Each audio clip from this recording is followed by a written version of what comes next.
Bonsoir à tous, shalom bien-aimés dans le Seigneur, soyez tous bénis dans le nom précieux de notre Seigneur Jésus-Christ. Donc, en ce jour, nous allons parler encore, je vais faire un appel à la conversion. Et donc, j'espère que cette vidéo, vous allez la partager avec vos amis inconvertis qui rejettent le salut ou qui n'ont pas encore compris qu'ils ont réellement besoin de notre Seigneur Jésus-Christ. Amen. Et je m'adresse aussi à tout le peuple, même à l'Église, aux inconvertis. Soyez tous bénis. Nous allons remettre ce moment entre les mains du Seigneur. Seigneur, nous te glorifions. Seigneur, en ce jour, nous te bénissons, Seigneur. Nous te disons encore merci, Seigneur mon Dieu, de ton amour, de tes bienfaits. Merci, Seigneur mon Dieu, Père éternel, pour ta présence au milieu de nous, Seigneur. Merci pour toutes les âmes que tu attires à toi, Seigneur mon Dieu. Pour toutes les âmes, Seigneur mon Dieu, Papa, dont tu touches le cœur, Seigneur, que tu convaincs de péché, de justice et de jugement. Seigneur, nous te glorifions, nous te disons de prendre le contrôle, Papa. Que tous ceux qui vont écouter ce message, Seigneur mon Dieu, Père éternel, soient impactés, touchés, Seigneur mon Dieu, et qu'ils puissent revenir à toi, Père, pour la gloire de ton nom. Agis, Seigneur mon Dieu, puissamment, Seigneur, au travers de ce moment. Et sois, Seigneur mon Dieu, Papa, sois reconnu, accepté, Seigneur. À toi toute la gloire pour les siècles des siècles. Amen et Amen. Donc, je dis bonsoir. Et ce soir, le message, c'est toujours appel à la conversion. Lâche tes idoles. Hein, Dieu t'appelle à la conversion. Donc, Dieu appelle chacun à la conversion, mes bien-aimés frères dans le Seigneur. Quand nous lisons dans 1 Timothée 2, il est dit, 1 Timothée 2, verset 4, verset 4. 3, on peut prendre le 3, 4. Il est dit, cela est bon et agréable devant Dieu, notre Sauveur, qui veut que tous les hommes soient sauvés et parviennent à la connaissance de la vérité. Car il y a un seul Dieu et aussi un seul médiateur en Dieu et les hommes, Jésus-Christ, homme. Amen. Vous savez que le Seigneur, use de patience envers nous. Dieu, c'est un Dieu d'amour. Et il veut que chacun de nous, nous soyons sauvés et que nous puissions parvenir à la connaissance. Donc, il faut savoir que c'est au travers de la parole de Dieu que nous allons connaître Dieu. Faites attention avec les traditions, les coutumes, les habitudes, ce que vous voyez qui se passe chez le voisin. Donc, faites très attention avec cela. Nous connaissons Dieu au travers de la connaissance de la vérité qui est la parole de Dieu. Et donc, je vous exhorte à véritablement venir avec moi dans la parole, à écouter ce que Dieu a à nous dire au travers de cette parole pour que véritablement nous soyons sûrs de suivre et d'adorer le véritable Dieu. Donc, pour parler simplement, la vraie conversion est le fruit de la foi. Amen. La foi au travers de la parole, de ce que la parole nous enseigne. Donc, la vraie conversion, comme je disais, c'est le fruit de la foi et de l'obéissance en tout temps. Donc, on acquiert la foi en écoutant la parole de Dieu, en l'appliquant, quand vous méditez la parole, vous écoutez la parole de Dieu et vous l'appliquez. Voilà, c'est ainsi que vous allez acquérir la foi. C'est ainsi que vous allez acquérir la connaissance de la parole de Dieu. Vous recevrez du Saint-Esprit la confirmation, bien sûr, le témoignage des choses que vous acceptez par la foi en étant bien sûr disposé à le faire. Donc aussi, vous serez conduit à vous repentir. Donc là, je parle de la vraie conversion. Vous serez conduit à vous repentir de vos erreurs, c'est-à-dire de ce que vous avez fait de mal, et que vous allez vous repentir effectivement de ce que vous avez fait de mal, puisque le Saint-Esprit va vous convaincre de péché, de justice et de jugement. Vous allez découvrir la pensée de Dieu, que ce Dieu, c'est un Dieu saint, c'est un Dieu, dès le départ, il a séparé lumière et ténèbres. Amen. Pourquoi? Parce que ce Dieu-là C'est un Dieu d'amour. Non seulement c'est un Dieu d'amour, mais c'est un Dieu juste. C'est un Dieu aussi qui châtie. Amen. Il châtie ceux qui rejettent le salut, ceux qui refusent la conversion. Et donc, voilà, comme je disais, c'est très, très important. Et en conséquence, vous serez davantage capable, hein, au travers de cette vraie conversion, d'obéir de manière très durable. Donc, ce cycle de foi, de repentir et d'obéissance durable vous amènera à une plus grande conversion et aux bénédictions aussi, bien sûr, qui l'accompagnent. La vraie conversion, eh bien, fortifiera votre capacité de faire ce que vous avez devoir à faire, hein, et de le faire quand vous le devez, quelles que soient les circonstances. Quelles que soient les circonstances, amen, vous avez cette conviction, vous êtes rempli de la crainte de Dieu et que véritablement, vous voulez faire vous voulez faire la volonté de Dieu. Donc, lâche tes idoles et convertis-toi. Amen. Lâche tes idoles et convertis-toi. Donc, ça, c'est le message ce soir. C'est quoi le mot idole? Idole peut désigner différentes choses. Hein. L'idolâtrie, hein, vous savez, peut-être certaines personnes voient l'idolâtrie sous une seule forme, mais l'idolâtrie en général, l'idole représente une créature que l'on place au-dessus des autres pour l'adorer, pour l'honorer, pour prier. Ça, nous connaissons cette forme d'idolâtrie. Amen. C'est une créature, c'est quelque chose de fabriqué que l'on place au-dessus sur un autel, je ne sais pas, pour l'adorer, pour vénérer, pour l'honorer, la prier. Cela peut être un personnage religieux, hein, important, comme certains faux leaders, faux pasteurs, faux prophètes, faux évangélistes, etc., qu'on peut idolâtrer dans certaines doctrines, mensongères. Il existe une foule de saints et de saintes, hein, des personnes dites déclarées par l'homme saint et saintes, représentées par des images ou des statues devant lesquelles certains s'inclinent et prient. Voilà déjà une première forme d'idolâtrie. Devant des saints, je ne donne pas de nom de ministère et tout, mais cela arrive que certaines personnes s'inclinent, se prosternent, vénèrent des personnes dites saintes pour pouvoir prier et avoir demandé certaines choses, bénédictions, que sais-je, voilà. Et sachez que la Bible, sachez que ces pratiques ne sont pas scripturaires, parce que qui est saint? Amen. Qui est saint si ce n'est que Dieu, le jour de l'enlèvement? Amen, le grand jour du jugement, c'est là que nous verrons les véritables saints. Les saints, ce sont ceux qui mènent une vie de sanctification. Ce n'est pas forcément le grand pasteur, ce n'est pas forcément le grand évangéliste ou le grand leader avec une belle élocution, une bonne connaissance de théologie. Ce n'est pas forcément lui, mais c'est la personne.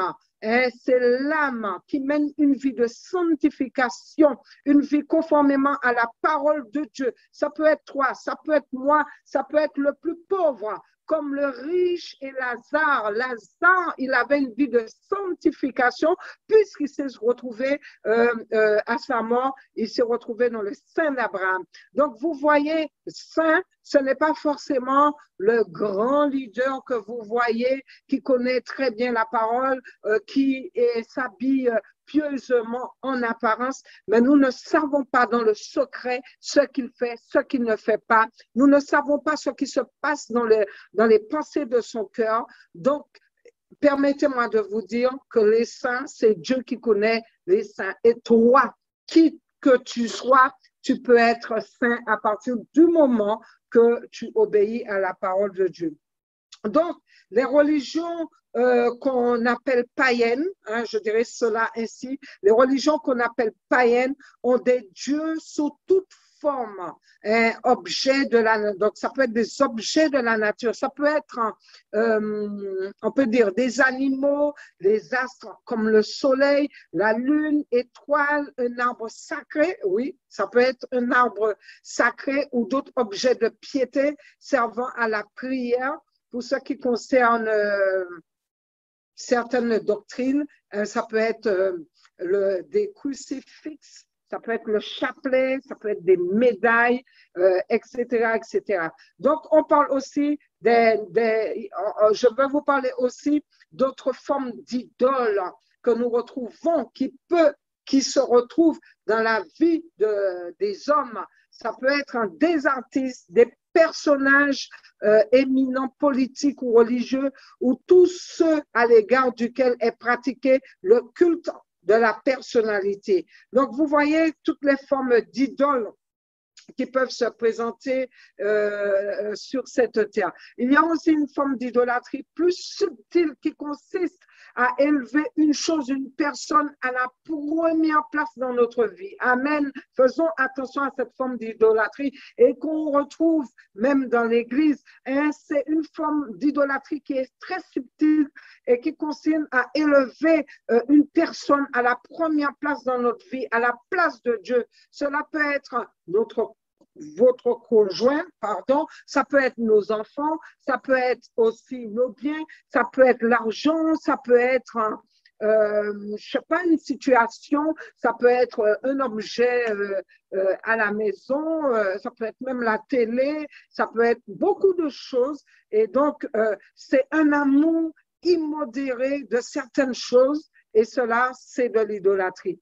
Donc, la parole de Dieu dit que Dieu cherche de vrais adorateurs qui prient en esprit et en vérité. Et il est dit aussi dans Jean 4, 23, donc je vous invite, nous allons aller dans quelques versets que je vous invite à prendre la parole avec moi dans le nom précieux de notre Seigneur Jésus-Christ. Donc, Jean chapitre 4. Amen. On feuillette avec moi. Alors, j'ai dit Jean 4, 23, 24. Voilà. Amen. Donc, voilà. Amen, peuple béni, où il est dit, mais l'heure vient et elle est déjà venue où les vrais adorateurs adoreront le Père en esprit et en vérité, car ce sont là les adorateurs que le Père demande. Dieu est esprit et il faut que ceux qui l'adorent en esprit et en vérité. Amen. Voilà. Donc, vous voyez ce verset, Jésus pose ici le fondement de toute véritable adoration et répond à deux questions. Comment on doit l'adorer? C'est-à-dire, comment on doit l'adorer? On doit l'adorer en esprit et comment? En vérité. Donc, le Seigneur dit aussi au travers de la parole que quand ce peuple s'approche de moi, il m'honore de la bouche et des lèvres, mais son cœur est éloigné de moi et la crainte qu'il a de moi n'est qu'un précepte de tradition humaine. Donc, l'adoration en esprit, mes bien-aimés, Jésus nous enseigne ici que le véritable lieu d'adoration ne se trouve pas dans la matière, mais bien en esprit, autrement dit, dans les lieux célestes. Dieu ne nous a pas rendu Dieu ne nous a pas, rendu notre dimension spirituelle dont le principe de vie est la foi pour que nous ramenions les choses spirituelles au niveau terrestre de la vue. Donc, Dieu n'est pas d'accord quand nous prenons les choses matérielles comme appui pour l'adorer, pour le vénérer. Parce que c'est exactement, c'est exactement cette démarche-là qui constitue l'idolâtrie. Cette démarche est une opposition directe avec le principe de la rédemption, ce qui en fait l'extrême gravité, mes bien-aimés frères, sœurs.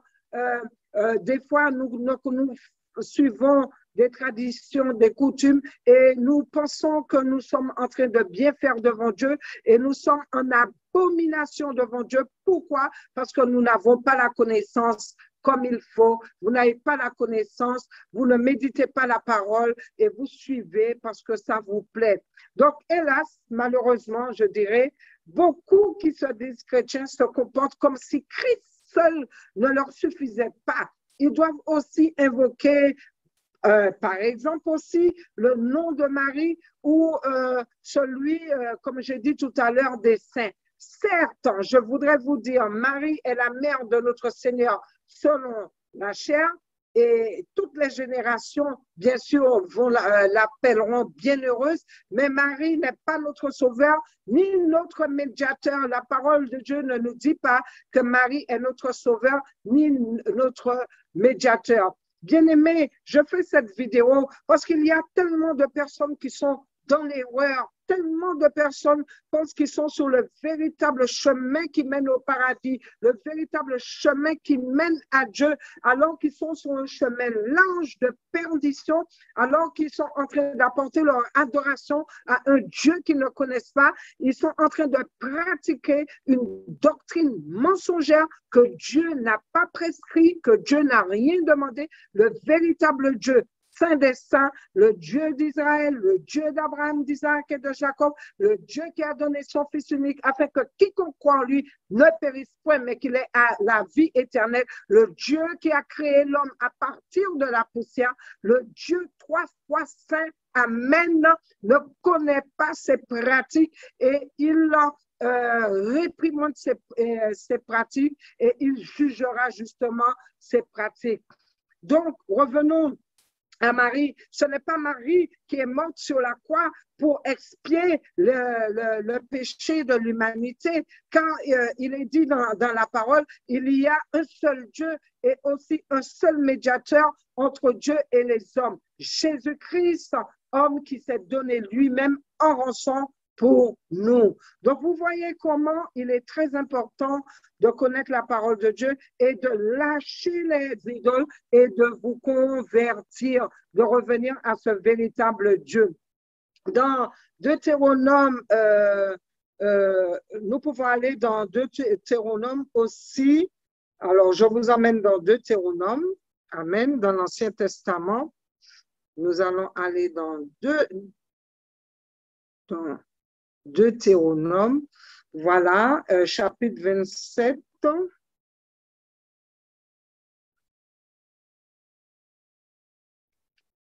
Alors, Deutéronome 27, 16 à 18. Voilà. Alors, il est dit. Alors,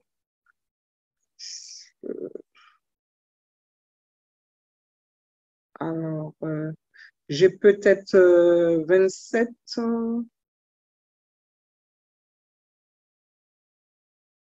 Alors, j'ai peut-être mal pris la référence, pardonnez-moi, mais en fait, c'est le verset qui parle, où Dieu disait à son peuple, vous savez de quelle manière nous avons habité dans le pays d'Égypte, enfin, où il était dit, pardon, dans ce verset, vous savez de quelle manière nous avons habité dans le pays d'Égypte et comment nous avons passé au milieu de nations que nous allons traverser. Vous avez vu, alors Dieu qui disait au peuple d'Israël, vous avez vu les abominations des autres nations, vous avez vu leurs idoles, le bois et la pierre d'argent et d'or qui sont chez elles, qui n'est pas, et il disait à ce peuple, qui n'est pas parmi vous ni homme, ni femme, ni famille, ni tribu, dont le cœur se détourne aujourd'hui de l'Éternel, notre Dieu, pour aller servir des dieux de ces nations. Donc, je pense avant la fin de ce moment-là, je vais retrouver le véritable verset. Donc, vous voyez que Dieu mettait en garde son peuple d'Israël. Il donnait des avertissements par rapport au peuple, le peuple païen qui avaient des pratiques abominables, qui étaient en train d'adorer, qui étaient en train justement d'adorer des idoles de bois, de pierre et tout. Et le Seigneur était en train de dénoncer ces pratiques et donnait cet avertissement à ce peuple qui n'est pas parmi vous. Il disait qu'il n'est pas ni homme, ni femme, ni famille, ni tribu, dont le cœur se détourne aujourd'hui de lui, de l'Éternel, pour aller servir des dieux de cette nation-là. Donc, toi qui pries devant une statue, toi qui passes par un saint ou toi qui passes par Marie, sache que Dieu parle en ce soir. Il dit qu'il n'est pas là. Quand vous faites ces pratiques-là,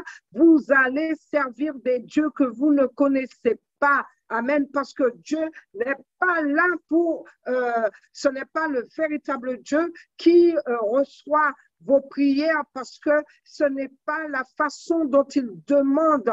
Ce n'est pas cette pratique qui nous a laissé pour pouvoir parvenir à lui, pour pouvoir lui emmener l'adoration, nos prières, etc.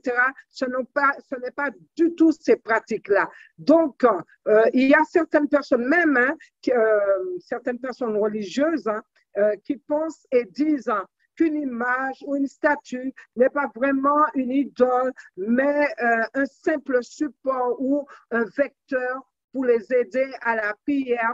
Donc, certaines personnes pensent comme ça. Et puis, ils disent aussi, Dieu voit leur cœur, Dieu comprend, Dieu va accepter. Or, permettez-moi de vous dire, pour définir l'idolâtrie, nos conceptions personnelles, religieuses ou philosophiques n'ont aucune valeur. La pensée de l'homme devant Dieu, à savoir sur les choses spirituelles, comment s'approcher de Dieu, n'a aucune valeur parce que c'est Dieu qui nous sommes incapables. Nous sommes des hommes pécheurs et c'est lui qui fixe les lois, les décrets, la façon de faire, la façon de s'approcher. Depuis dans l'Ancien Testament, quand le tabernacle a été construit, et les sacrificateurs avaient une façon, les sacrifices, comment porter le sacrifice, comment s'habiller, comment se tenir dans le lieu saint, la table des pains, le chandelier, etc. C'est lui qui fixait les règles et c'est lui-même qui fixait le standard de la sanctification pour pouvoir s'approcher de lui. Alors, vous comprenez que Moïse, qui était en charge de la fabrication du tabernacle, ne pouvait pas ajouter ses pensées, ses idées. Il n'avait pas le droit du tout de donner son avis. C'est Dieu qui dit. Donc, c'est pour cela que je vous dis que nos conceptions personnelles, philosophiques, religieuses n'ont aucune valeur. Seul compte ce que Dieu dit dans sa parole, écrite et inspirée par le Saint-Esprit, c'est-à-dire, comme je dis, la parole pure sacrée de Dieu, la Bible, la parole sacrée de Dieu, qui est autorité souveraine et éternelle en matière de foi. Donc, Dieu interdit justement de faire des représentations qui serviraient à un culte à la prière. C'est le deuxième commandement dans Exode 24. Amen. Vous voyez l'importance de lire la parole quand il dit « Tu ne feras point d'image taillée, ni de représentation quelconque des choses qui sont en haut dans les cieux, qui sont en bas sur la terre, qui sont dans les eaux ou plus bas que terre. » Dieu dit, tu ne te prosterneras point devant elles et tu ne les serviras point. Nous découvrons ce que Dieu interdit formellement, c'est de prendre toute représentation terrestre, les choses terrestres, les choses visibles comme objet d'adoration. Tu adoreras Dieu, le véritable Dieu, en esprit et en vérité. Et à l'heure d'aujourd'hui, la veille du retour du Seigneur Jésus-Christ, le Seigneur cherche de véritables adorateurs. Amen. Le véritable adorateur qui puisse le prier en esprit et en vérité. Donc, Dieu, il interdit formellement toutes ces représentations-là, que cette représentation concerne des représentations en matière sur cette terre que je disais, qui concernent bien sûr les éléments des choses dites spirituelles, choses qui sont en haut dans les cieux, etc., ou matérielles qui sont en bas sur la terre et qui sont dans les eaux, plus bas que terre. Donc, la démarche que Dieu interdit, c'est non seulement la matérialisation du spirituel par les hommes, mais également, on peut dire, la spiritualisation de ce qui est matériel. C'est-à-dire, en gros, mes bien-aimés frères, sœurs, ne cherchez pas à adorer Dieu ni devant une image, ni devant un statut, ni devant... Aujourd'hui, il y a tellement de personnes qui pourtant, qui sont tranquilles dans leur conscience, en train d'adorer, en pensant adorer le véritable Dieu et qui sont sur ce chemin large de perdition. Amen, faisons très attention. Représenter l'Éternel. Vous vous souvenez, le peuple d'Israël avait fait un veau d'or et ils avaient dit, voilà le Dieu qui nous a sortis d'Égypte, qui nous a ouvert la mer Rouge. Hein, c'était une abomination devant Dieu. Donc, représenter l'Éternel par un veau d'or, c'est matérialiser ce qui est spirituel. Donc, adorer Dieu en vérité, c'est le servir d'après sa parole. Sa parole, c'est la vérité. Nous ne pouvons pas apporter sur l'autel de Dieu un feu étranger. Dieu a des standards et des exigences. Être en dehors de ses normes et de ses principes, c'est être un faux adorateur. Oui, si le Christ a parlé de vrais adorateurs, c'est forcément qu'il y a de faux. Et qui sont-ils? Eh bien, il s'agit de ceux qui honorent, qui adorent Dieu des lèvres, mais dont le cœur est éloigné de Dieu, qui ne connaissent pas la parole et qui font les choses comme ils ont entendu parler, comme dans les traditions et les coutumes. Donc, aucun nom, aucune puissance, aucune divinité ne peut te sauver, ne peut sauver cette génération perverse.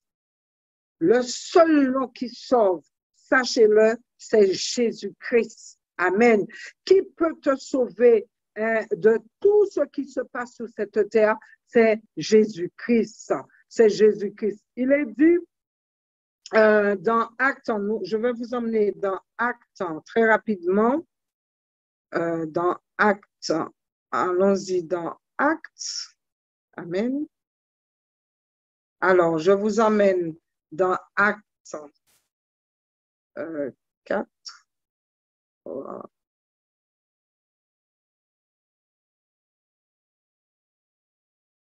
Amen.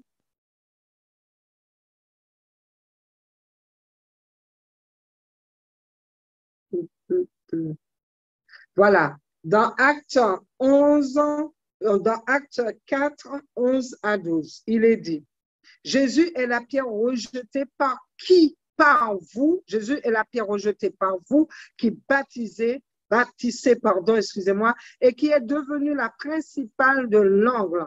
Il n'y a de salut en aucun autre, car il n'y a sous le ciel aucun autre nom qui a été donné parmi les hommes par lequel nous devrions être sauvés. Premièrement, amen, vous devez avoir placé votre foi en Jésus-Christ seul et non en son œuvre et non en ses statuts ou ses saints-là. Donc, la parole de Dieu est claire. Hein? Il n'y a de salut en aucun autre, car il y a sous le ciel aucun autre nom qui est donné parmi les hommes par lequel vous devriez être sauvés. Donc, vous voyez, il n'y a de salut en aucun, je le répète, il n'y a de salut en aucun autre nom.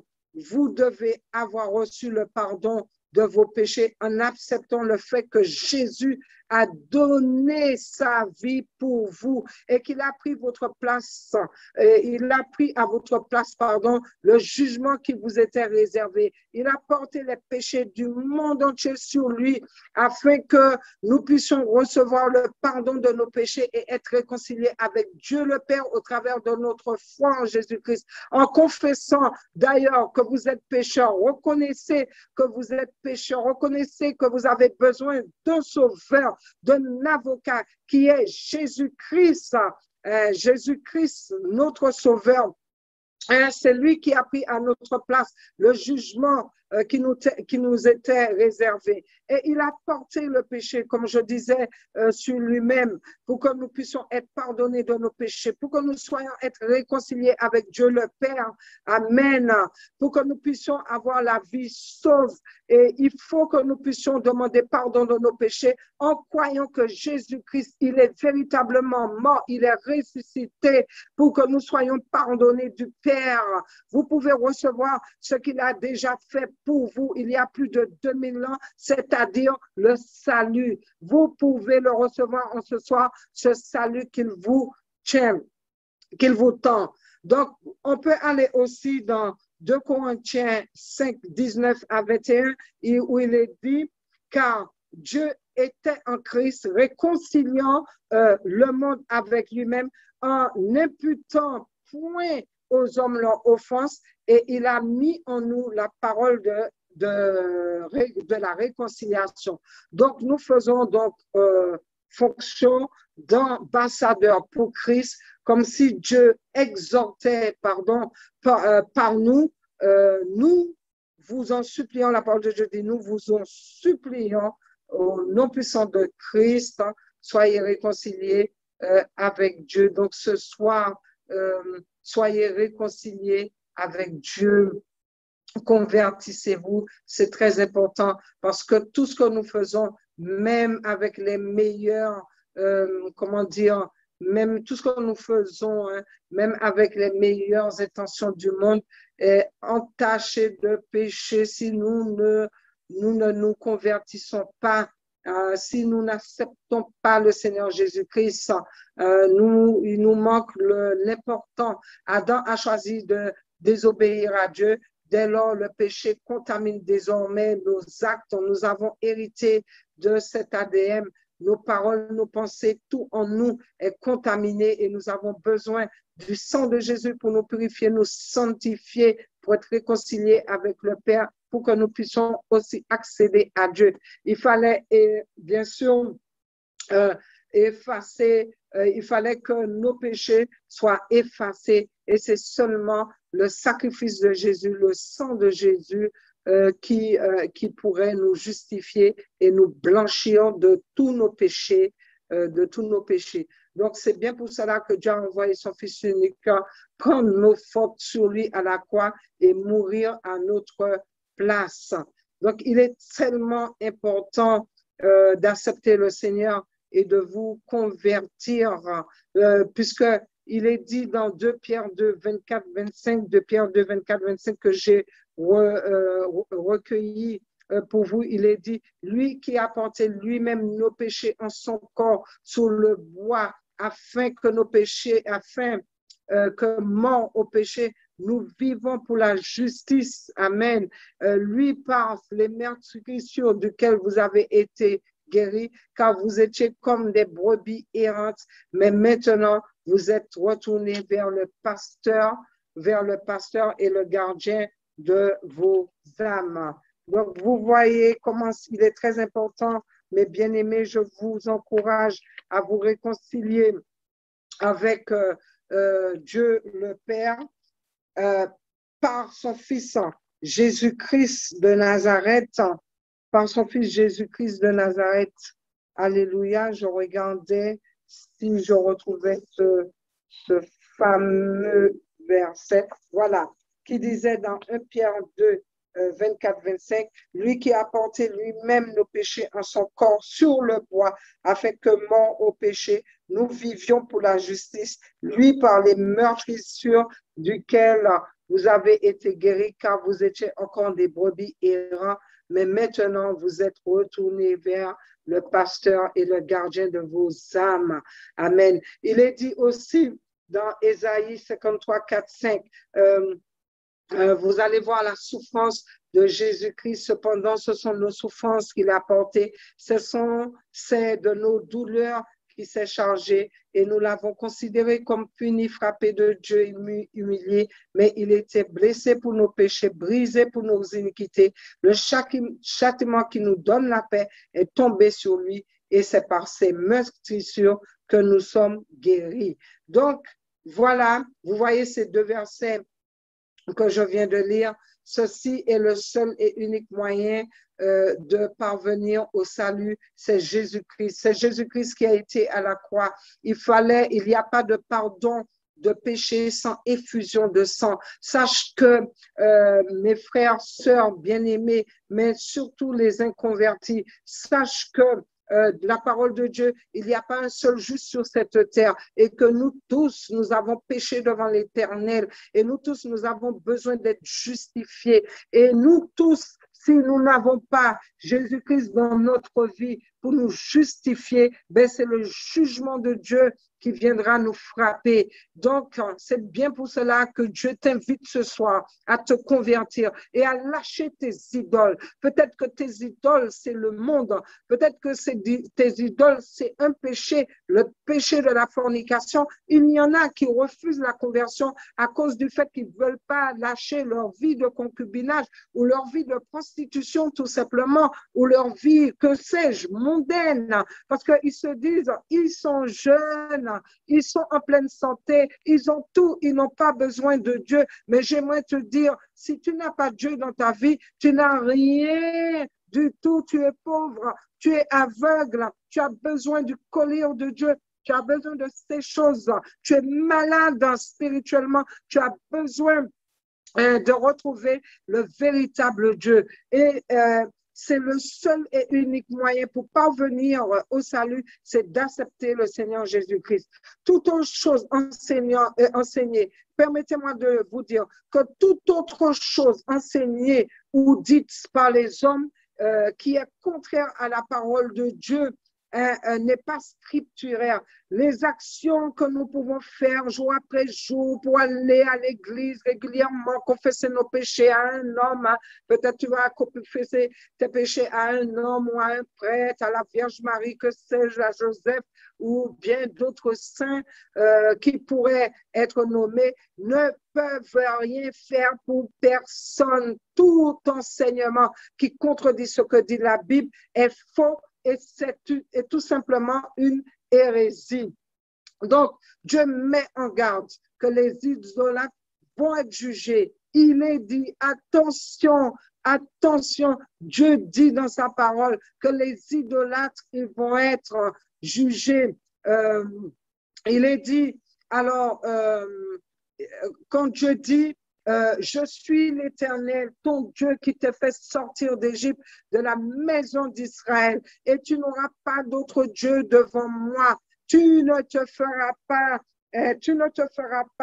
de sculpture sacrée. Donc ça, c'est dans Exode 20. Vous pouvez lire à partir du verset 1 où il est dit, alors Dieu prononça ces paroles. Je suis l'Éternel, ton Dieu qui t'a fait sortir d'Égypte, de la maison d'esclavage. Tu n'auras pas d'autre Dieu devant moi.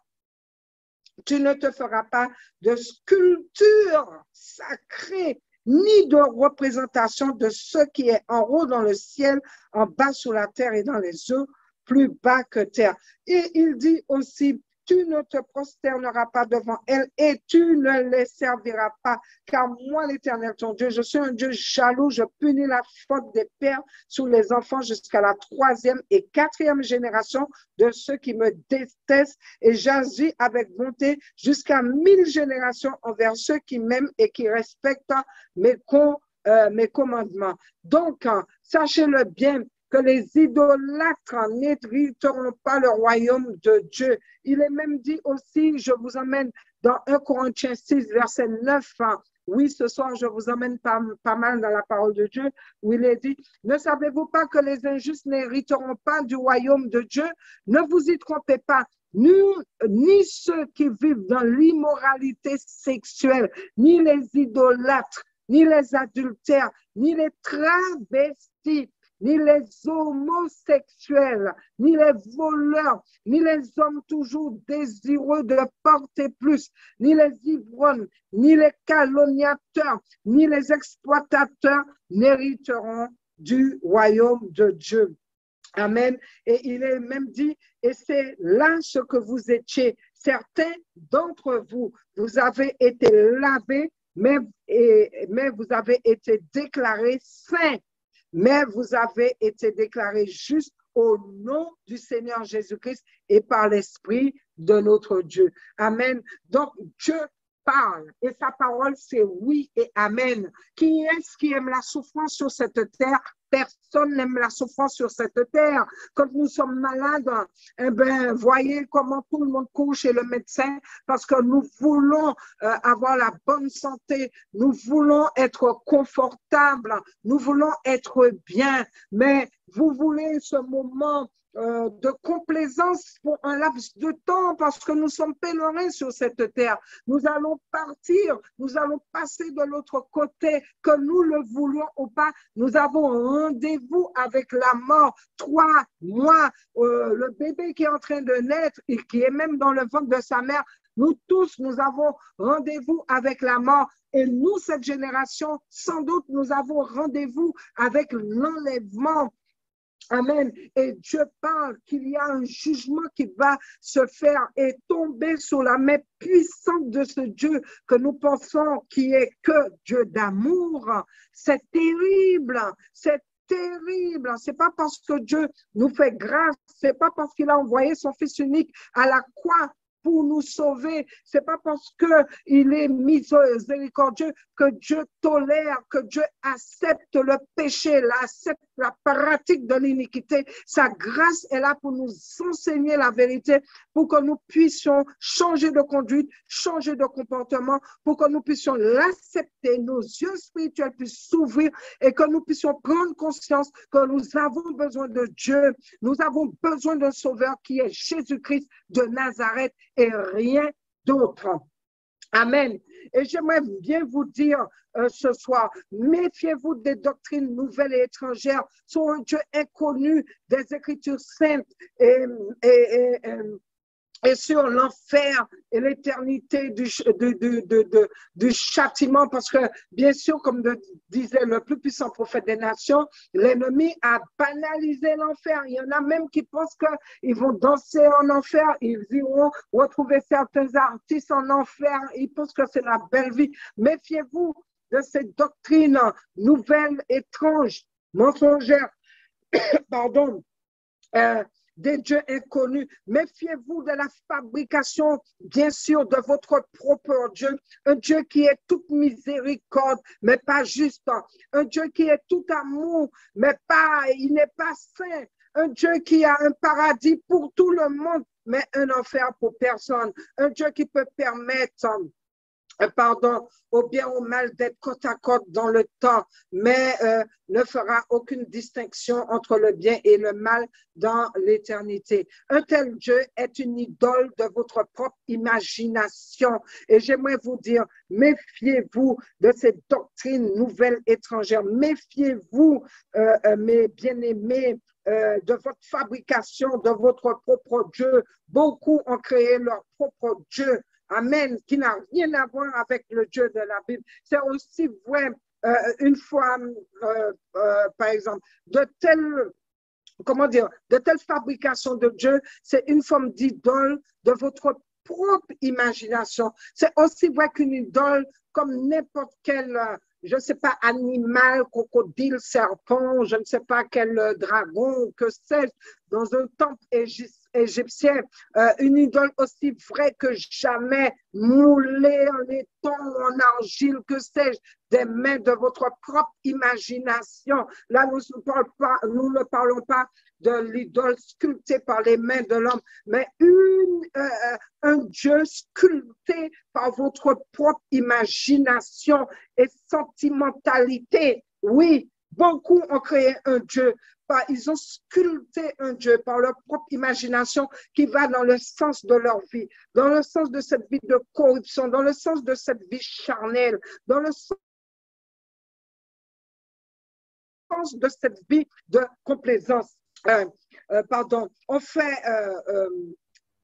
ces dieux-là, excusez-moi, ces dieux-là, ce n'est pas ce Dieu-là, pardon, qui accepte tout et n'importe quoi, là, imaginaire. Ce n'est pas le Dieu de la Bible. Et à côté du Dieu de la Bible, il n'y a pas du tout d'autres dieux. Il n'y a pas d'autres dieux, sinon qu'une multitude de faux dieux. Donc, votre paradis ne serait que du tout, pas du tout un paradis, je dirais, contenant toutes sortes de gens pécheurs, votre paradis imaginaire, pardon, serait un paradis imaginaire où il y a toute forme de pécheur, toute forme d'immoralité, de corruption. On n'oubliez pas que devant Dieu, n'oubliez pas la gravité du péché, n'oubliez pas comment Dieu a expulsé Satan de son royaume à cause du péché, Adam et Ève du jardin d'Éden à cause du péché, n'oubliez pas comment Dieu a frappé au temps de Noé, il a déclenché ce déluge à cause du péché, Sodome et Gomorrhe à cause du péché, le peuple d'Israël, combien ont été péris à cause du péché, combien ont perdu la bataille devant le peuple d'Israël. Je parle, certaines tribus du peuple d'Israël, ils ont perdu la bataille devant leurs ennemis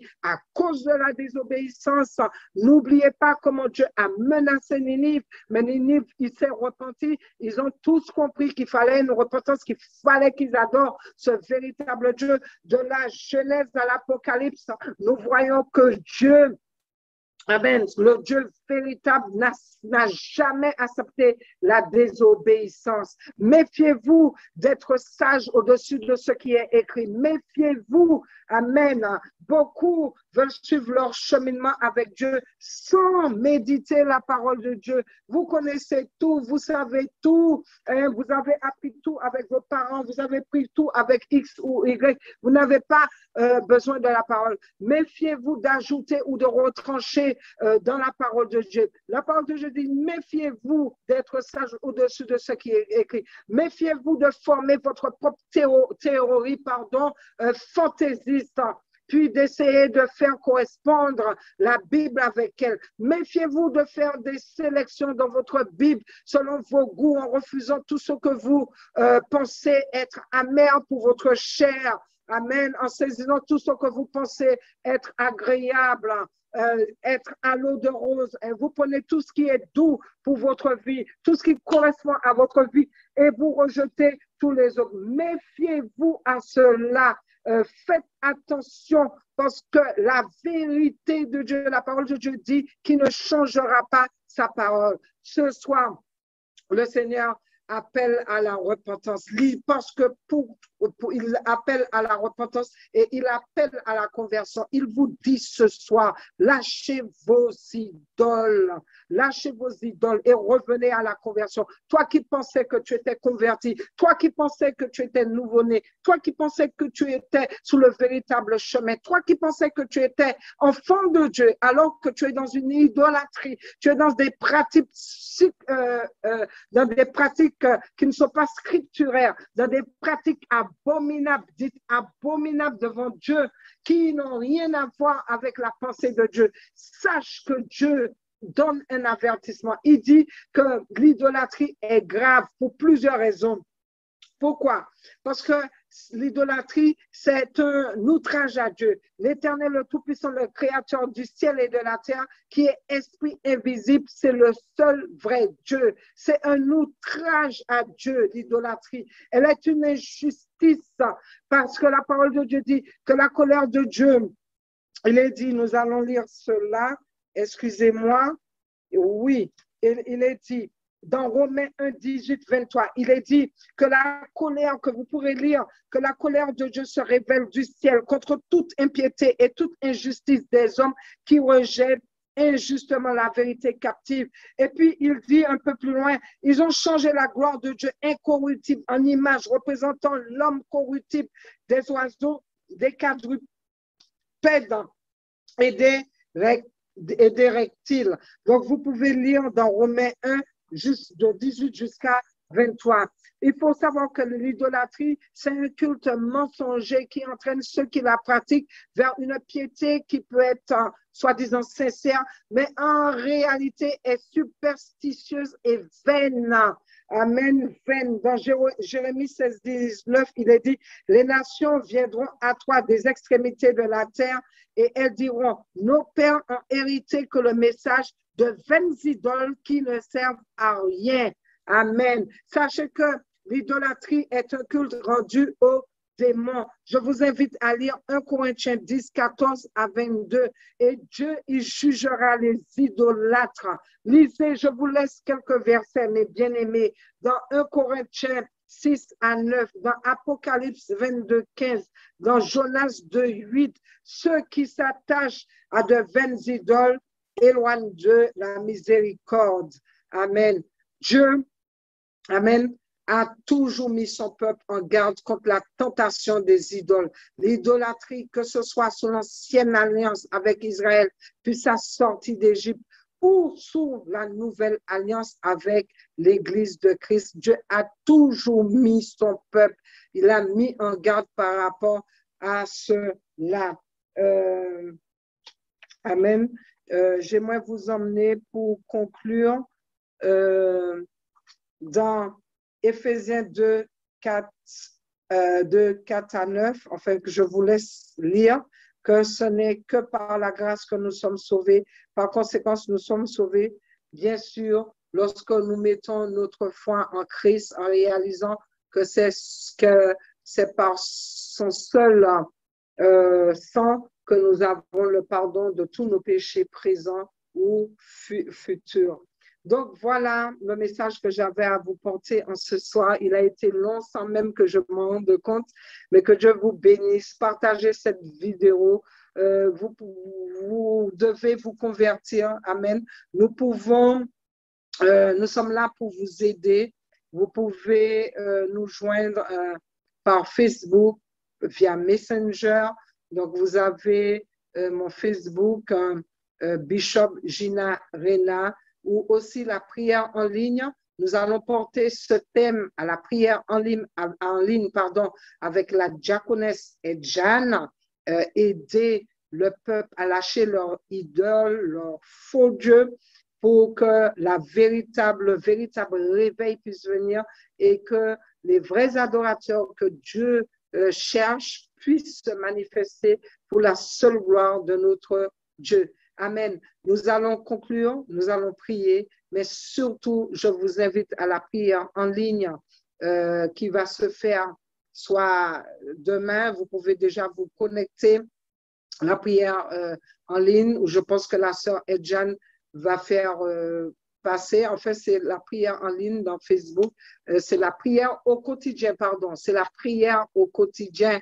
Permettez-moi de vous dire avec la sœur Edjan, où nous allons véritablement prier contre l'idolâtrie et pour que les véritables adorateurs et adoratrices se manifestent dans le nom précieux de notre Seigneur Jésus-Christ.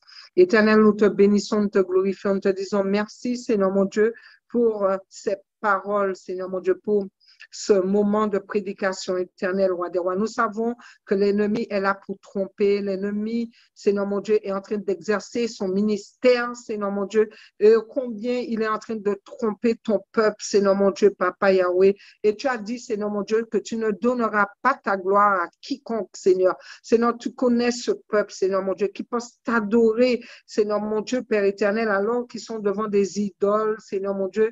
Ils sont dans des pratiques pratiquent d'abomination devant ta face. Seigneur, je t'en supplie de les aider, Papa. Je t'en supplie de les convaincre de toutes choses, de les ramener à toi, d'ouvrir leurs yeux spirituels pour qu'ils puissent enfin t'adorer en esprit, en vérité. Seigneur mon Dieu, qu'ils se convertissent, Seigneur mon Dieu, Papa Yahweh, et qu'ils reviennent, Seigneur mon Dieu, à tes saintes écritures dans le nom précieux de notre Seigneur Jésus-Christ. Nous te disons encore ce soir, ce matin, ce soir, Seigneur mon Dieu, merci pour ce moment puissant dans ta présence. À toi toute l'honneur et la gloire pour les siècles des siècles. Amen et Amen. Shalom à tous. Je vous dis à très bientôt. Soyez bénis.